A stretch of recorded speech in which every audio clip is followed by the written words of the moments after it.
Imagine a TV viajando no tempo para mostrar o passado em todo momento. Imagine a vida, as pessoas e os sonhos de outros séculos. Antigos privilégios. 500 anos do Brasil, Império na TV. Informação do passado para você aprender.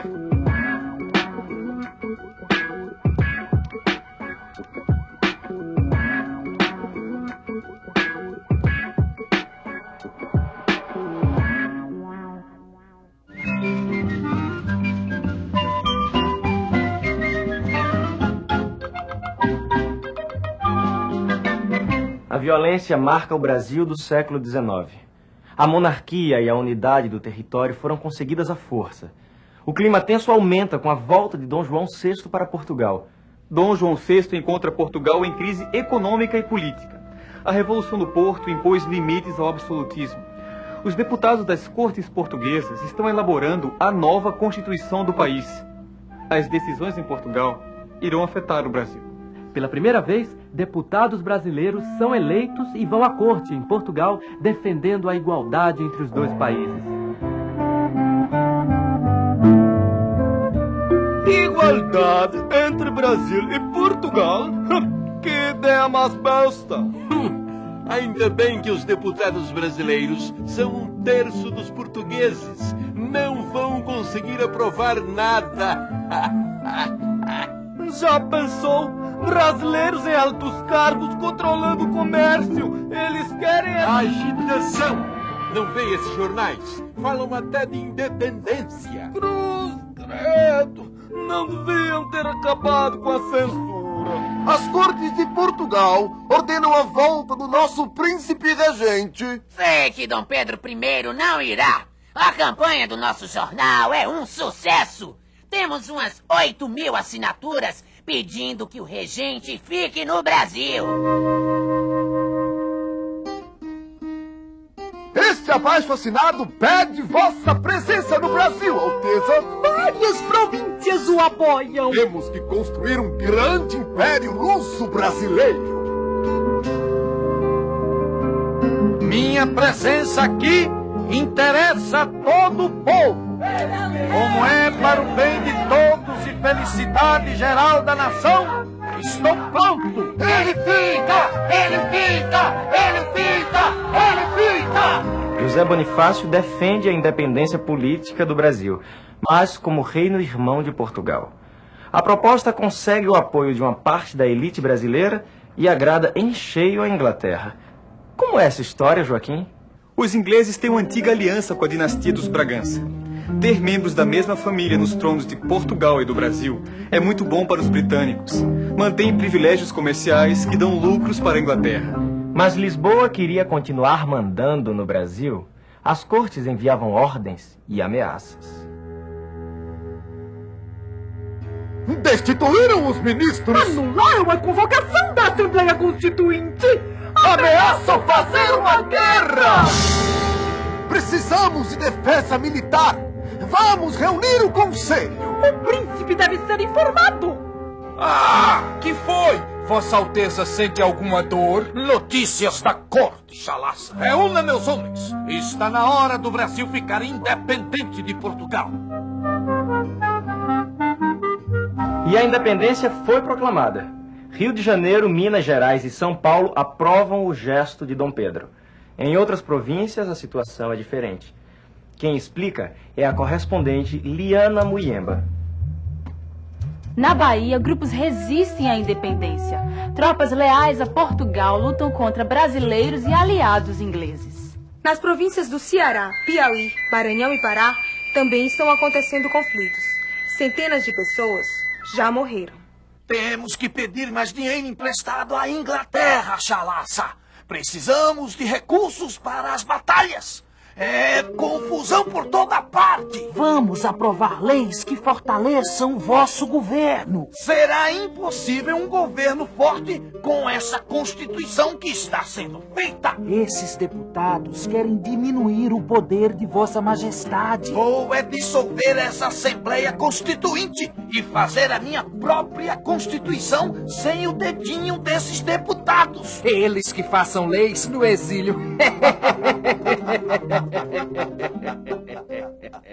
acaba de ser outorgada a primeira Constituição do Brasil, que adota o regime de monarquia constitucional, com muito mais poder para o imperador. A Constituição não agradou muitas províncias. Pernambuco, por exemplo, pegou em armas. O correspondente José Pereira entrevista um dos líderes do movimento, o jornalista Cipriano Barata. A Confederação do Equador foi um movimento separatista? Claro, e também republicano. Esse imperador é autoritário. Mesmo preso, o senhor escreve um jornal e tem sido um dos principais articuladores da Confederação, não é? Mas eu tive bons companheiros desse movimento. Nossa bandeira de luta foi independência, religião, união E liberdade! Todos sabem que as províncias não precisam mais dizer amém ao imperador. Queremos república, federação e o fim do tráfico de escravos. Somos donos de engenho. Sem novos escravos, quem vai dar duro em nossas terras? Há negros armados lutando pela Confederação? É um perigo. E se eles quiserem acabar com a escravidão? Até hoje, eu apoiei a Confederação do Equador. Mas agora é diferente. Não dou mais um tostão pra essa revolta. Nem eu. Nossas tropas chegarão a Pernambuco por terra e mar. Com a ajuda dos ingleses, será uma vitória fácil. As tropas do imperador massacraram o povo. Ninguém tem coragem de enforcar esse frei! Chame a tropa! Fogo! E o que o senhor pretende fazer agora? Resistir até o fim, com ideias e a força da palavra. O reconhecimento da independência foi trabalhoso dentro e fora do Brasil.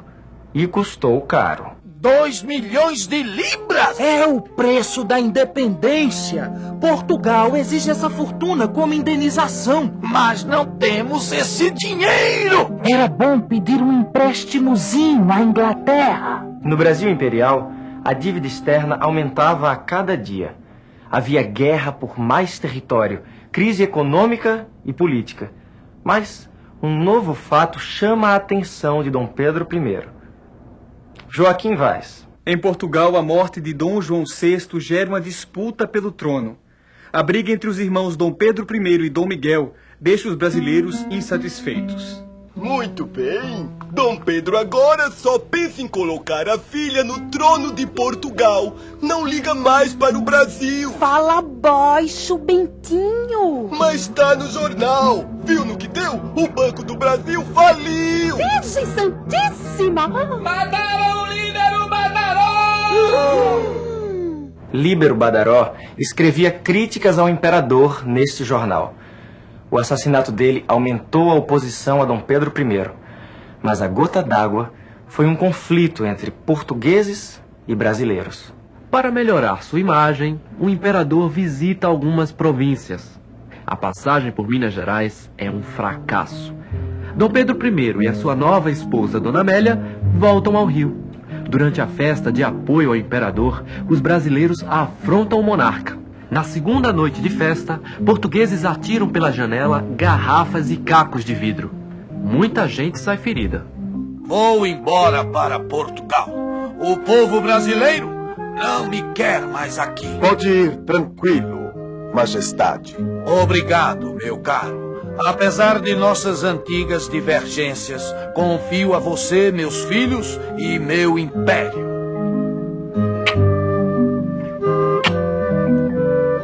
Foi estabelecida a regência trina até que o príncipe pudesse governar. O brigadeiro Lima e Silva foi um dos 3 regentes. O padre Feijó tornou-se um poderoso ministro. Não adianta reclamar, Bonifácio. A Câmara aprovou o meu projeto de lei. Foi um golpe! Eu sou o tutor de Dom Pedro de Alcântara! Era! A partir de agora, você é nosso prisioneiro! Guardas!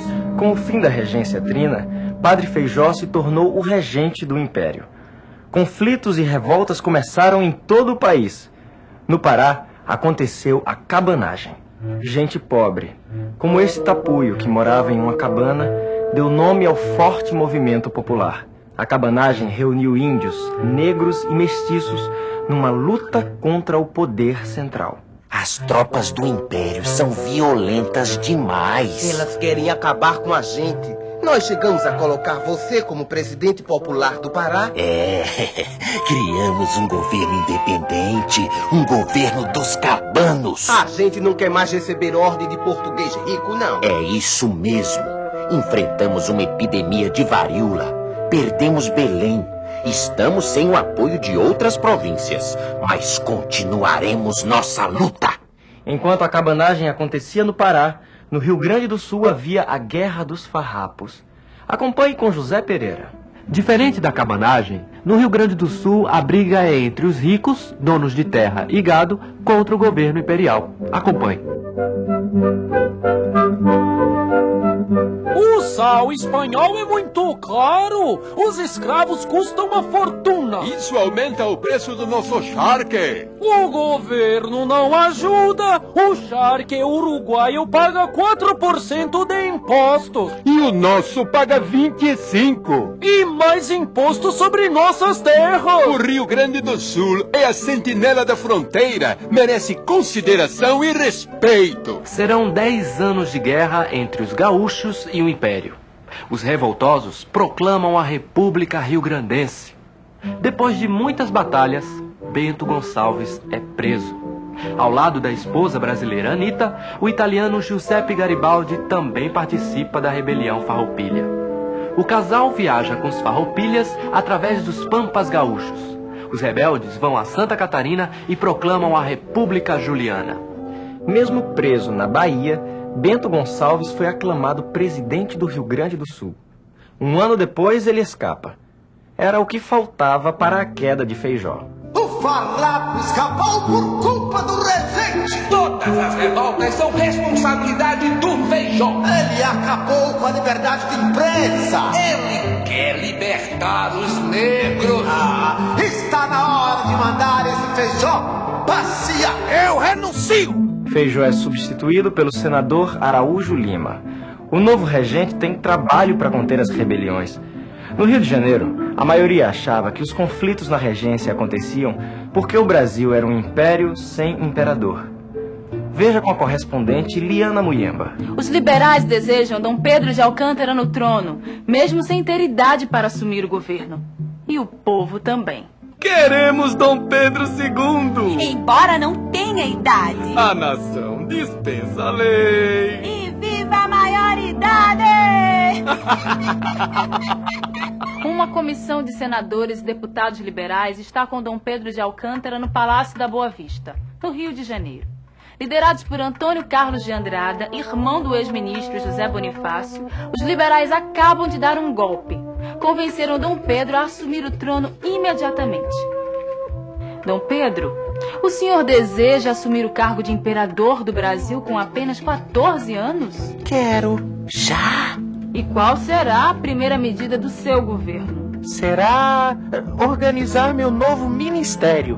Dom Pedro II continuou seus estudos e os liberais passaram a governar o país. Logo, o novo ministério caiu.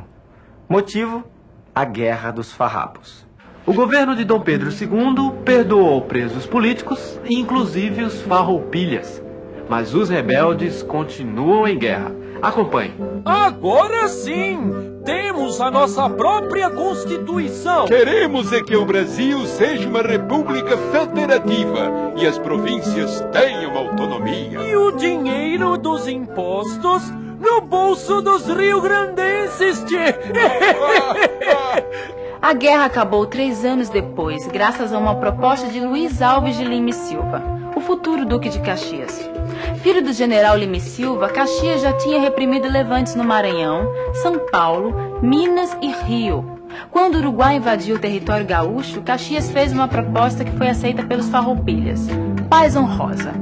Tropas imperiais e rebeldes lutaram juntos e expulsaram o velho inimigo. Mas a paz do Sul não havia chegado ao Nordeste. Lá começava outra grande rebelião. Igualdade, liberdade e solidariedade foram as palavras de ordem da Revolução Praieira. Esta gráfica na Rua da Praia imprimiu críticas dos liberais ao domínio dos portugueses no comércio e nos altos cargos. Miséria, fome e desemprego aumentavam a revolta dos pernambucanos. Começa uma guerra entre liberais praieiros e conservadores ligados ao governo imperial. No Manifesto ao Mundo, os revoltosos defenderam o voto para todos, imprensa livre, reforma no poder judiciário e uma nova constituição que acabasse com o poder do imperador. A Revolução Praieira foi derrotada. Os revoltosos foram torturados, presos e exilados do país. A Revolução Praieira foi o último grande movimento de contestação e resistência ao Império. Depois dela viriam 40 anos de monarquia. Ufa, agora é equilibrar a confusão entre liberais e conservadores, que a máquina possa andar. E se ranger, um pouco de graxa resolve. Eu mesmo coloco. Mas a vida no Império não era somente guerra. No próximo episódio você vai conhecer uma outra face do país, o Brasil dos viajantes.